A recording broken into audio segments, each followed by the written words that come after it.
Yo, si Kulaong trending na naman. Puro kalokohan, walang katapusan. Mga vlogger kumikita parang fiesta. Sa katangahan mo, mga vloggers nagkakapera.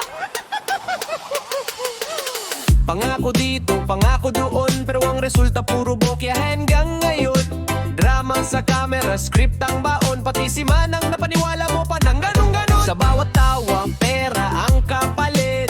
Gatas na gatas, walang limit. Si Kulaong parang clown sa social media, pero ang bulsa ng iba punong-puno ng pera. Gatas na gatas, si Kulaong ay gatas na gatas. Mga influencer ay nagsasaya dahil mismo sa mga kalokohan at katangahan niya. Gatas na gatas, si Kulaong ay gatas na gatas. Problemado na ngayon ang ungas, kaya kumita sa YouTube na lang ang kanyang pag-asa. Balita sa TV, headline sa FB, goodbye na ang lesensya. Ang gayon ay galit na galit. Si Kulaong mukhang basura sa softnet, pero tawa ang sagot ng bawat streamer. Gatas na gatas, si Kulaong ay gatas na gatas.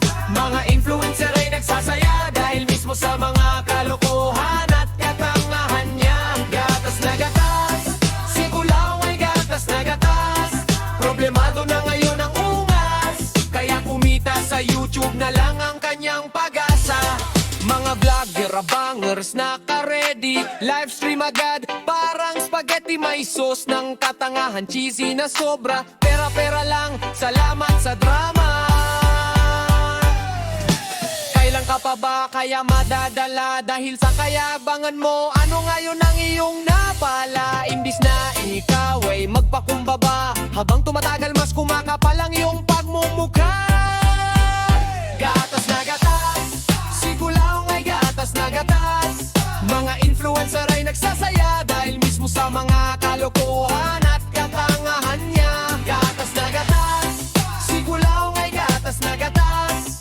Problemado na ngayon ang ungas, kaya kumita sa YouTube na lang ang kanyang pag-asa. Gatas na gatas, si Kulaong ay gatas na gatas.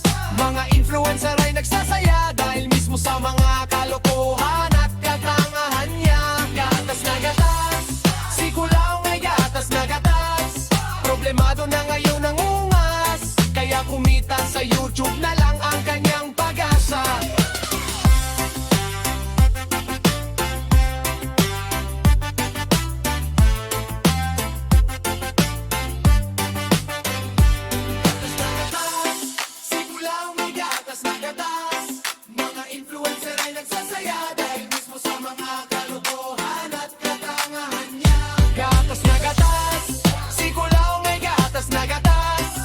Problemado na ngayon ang ungas, kaya kumita sa YouTube na lang ang kanyang pag-asa.